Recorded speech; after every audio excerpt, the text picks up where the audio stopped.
हर हर महादेव। ओम नमः शिवाय। आप सभी का मेरे यूट्यूब चैनल पर हार्दिक स्वागत है। शास्त्रों में फाल्गुन मास में आने वाली अमावस्या को बहुत ही महत्वपूर्ण बताया गया है, क्योंकि इससे ठीक एक दिन पहले देवों के देव महादेव का पावन पर्व महाशिवरात्रि मनाया जाता है। अमावस्या के दिन पितरों के निमित्त तर्पण और दान इत्यादि कर्म किए जाते हैं। साथ ही पवित्र नदियों में स्नान करने के बाद दान पुण्य जैसे कार्य भी किए जाते हैं। अमावस्या तिथि पितरों का आशीर्वाद प्राप्त करने की तिथि मानी जाती है।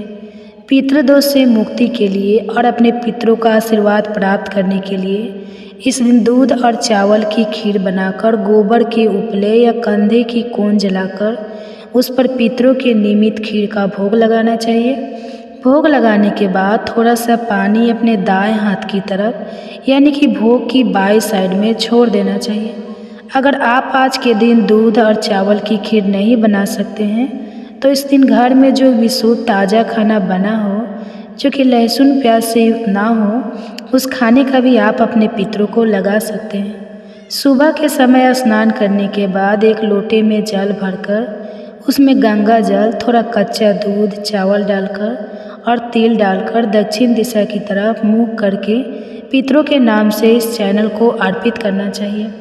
पितरों की मोक्ष प्राप्ति की कामना से आज के दिन प्रार्थना करनी चाहिए। यदि संभव हो तो उपवास रखना चाहिए और अमावस्या तिथि को कुछ विशेष नियमों का पालन करते हुए आज के दिन आपको अपने पितरों का ध्यान करना चाहिए। ऐसा करने से पितरों का आशीर्वाद प्राप्त होता है।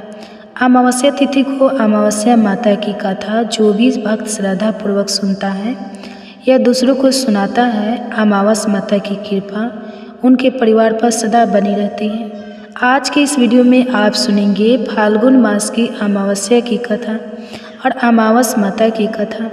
आज की कथा प्रारंभ करने से पहले आप सभी से अनुरोध है तो कमेंट बॉक्स में अमावस माता की जय जरूर लिखिएगा। ये पहले सुनते हैं फाल्गुन अमावस्या की कथा। पौराणिक कथा के अनुसार एक बार दुर्वासा ऋषि ने क्रोध में ताकत देवराज इंद्र और सभी देवतागण को श्राप दे डाला था, जिसके कारण सभी देवताओं की शक्ति छीन हो गई थी। इस अवसर का फायदा उठाकर दैत्यों ने देवताओं पर आक्रमण कर दिया और उन्हें परास्त कर दिया, जिसके बाद सभी देवतागण भगवान विष्णु के पास पहुँचे और भगवान विष्णु को इस बारे में बताया। तब उन्होंने देवतागणों को सलाह दी कि वह दैत्यों के साथ मिलकर समुद्र मंथन करें और समुद्र मंथन के समय जो अमृत निकलेगा उसका पान करेंगे, व्यक्तियों को पुनः प्राप्त कर सकते हैं। जिसके बाद सभी देवता ढूंढ दैत्यों के साथ संधि कर ली और अमृत को प्राप्त करने के लिए समुद्र मंथन करने लगे। जब समुद्र मंथन के समय अमृत निकला तो देवराज इंद्र का पुत्र जयंत अमृत कलश को लेकर आकाश में उड़ गया। जिसके बाद दैत्य ने जयंत का पीछा किया।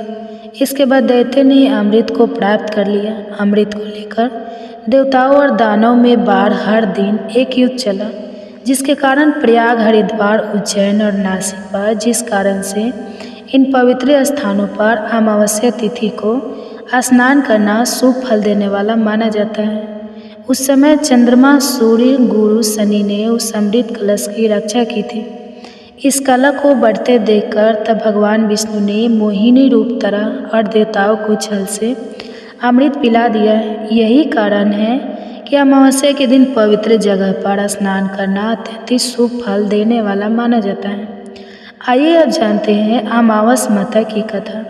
पौराणिक कथा के अनुसार एक गांव में सास और बहू अकेले रहते थे और उनका बेटा विदेश में कमाने के लिए गया हुआ था।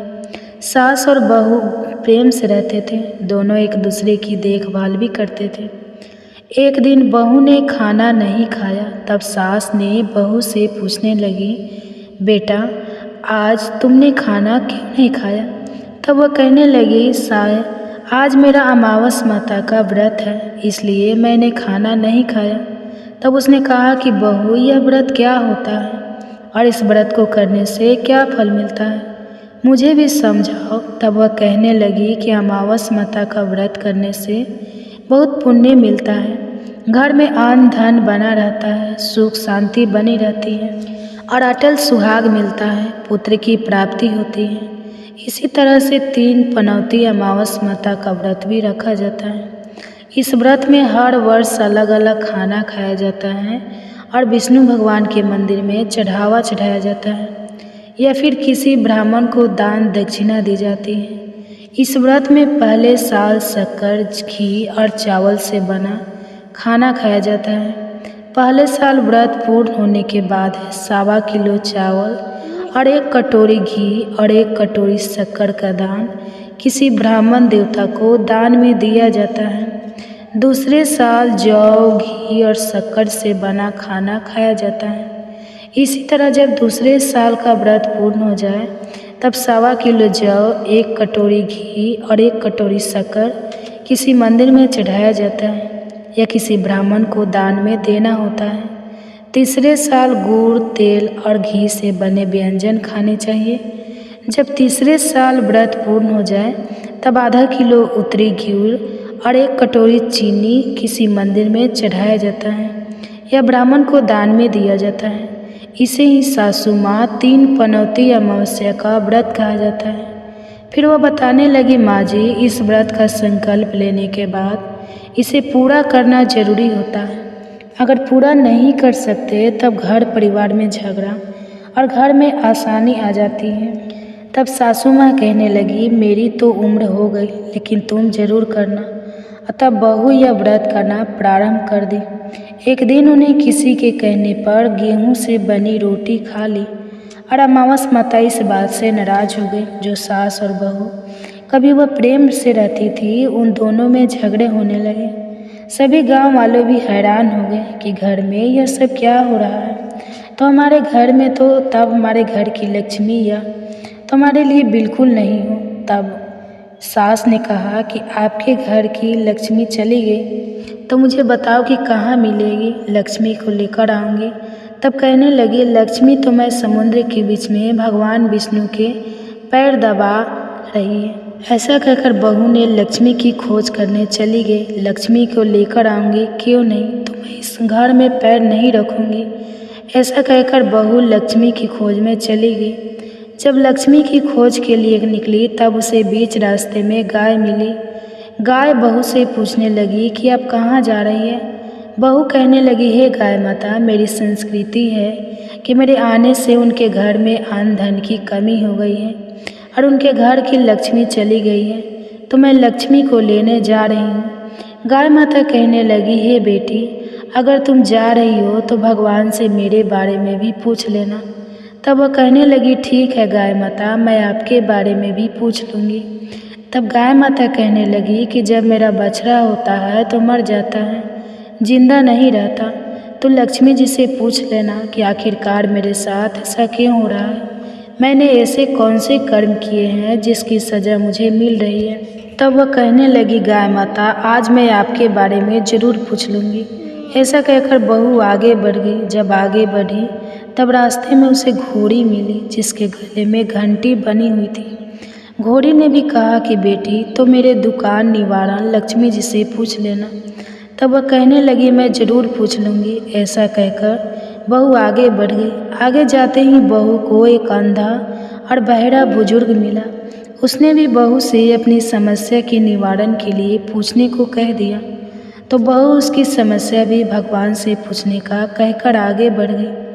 आगे जाते ही बहू कोई बूढ़ी औरत मिली जो कि हाथ और पैर से अपाहिज थी। उसने भी बहू से कहा कि बेटी, जब तो भगवान से मिलो तुम मुझसे पूछना कि आखिरकार मैं अपाहिज क्यों हूँ। मैंने ऐसे कौन से कर्म किए थे। तो बहुत ही समस्या पूछने के लिए तैयार हो गई और फिर आगे बढ़ गई। आगे जाते जाते बहू थक गई और एक आम के पेड़ के नीचे बैठ गई। आम का पेड़ बड़ा खुश होकर बहू से पूछने लगा कि बेटी, तुम कहाँ से आई हो और कहाँ जा रही हो। तब वह कहने लगी कि वह लक्ष्मी जी को लेने जा रही है। तब पेड़ भी अपनी समस्या भगवान से पूछने के लिए कहने लगा कि मेरे पेड़ पर लगे हुए आम खट्टे ही क्यों होते हैं। इस बारे में बहू ने भगवान से ज़रूर पूछ लेना। तब पेड़ की समस्या लेकर बहू आगे बढ़ गई। थोड़ी दूर जाने पर उसको इतला मिली। वह भी बहू से कहने लगी कि बहू, तुम भगवान से पूछना कि मेरी तलाई का पानी इतना महंगा क्यों है, कोई भी यहाँ पर पानी नहीं पीता। तब बहू कहने लगी कि ज़रूर पूछ लूँगी। ऐसा कहकर वह आगे बढ़ गई। बहुत दिन से जंगल में चलते चलते बहुत थक गई थी। उसे भूख लगी थी, लेकिन खाने को कुछ नहीं मिला। तो वह भूख और प्यास से बेचैन हो गई और जंगल में बेहोश हो गई। उसी समय भगवान श्री हरि माता लक्ष्मी उधर आ रहे थे। तब माता लक्ष्मी भगवान विष्णु से कहने लगी, हे नाथ, यह तो आपके बहुत बड़े भक्त हैं, आप इसे धोखा निवारण कीजिए। तब भगवान श्री हरि कहते हैं कि संसार में तो बहुत ही ऐसे लोग हैं जो अपने अपने कर्मों का फल भोग रहे हैं, मैं किस किस के दुख निवारण करूं। तब माता लक्ष्मी भगवान से विनती करने लगी, कहने लगी कि वह भूखी प्यासी अगर इसे जंगल में छोड़ दिया जाए तो जंगली जानवरों से इसे मार डालेंगे।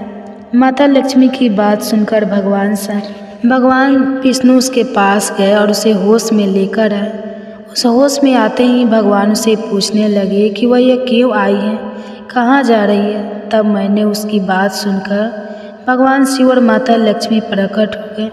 उनके साथ प्रकट हुई थी। यह सब देखकर उनके दोनों में घुसकर उन्हें प्रणाम करने लगी। तब अमावस माता बहू से कहने लगी कि बेटी, तूने मेरे व्रत को खंडित किया है, इसी की सजा तुझे मिली है, लेकिन अब मैं तुझे ज़्यादा दुख नहीं दे रही हूँ। अब तुम घर को जाओ, तुम्हारा घर अन्न और धन से भर जाएगा, तुम्हारा घर सुंदर महल में बदल जाएगा और तुम्हारी सभी मनोकामनाएं भी पूर्ण हो जाएगी। यह सब होने के पश्चाताप बहू ने रास्ते में जो भी मिला था उन सभी के दुखों का निवारण करने के लिए विनती की। तब भगवान श्री हरि कहने लगे कि गाय ने कभी अपना दूध किसी और को नहीं पिलाया, इस कारण उसके बछड़े जिंदा नहीं रहते, तो उसका दूध पी लेना, फिर उसके बाद उसके बछड़े जिंदा रहने लगेंगे।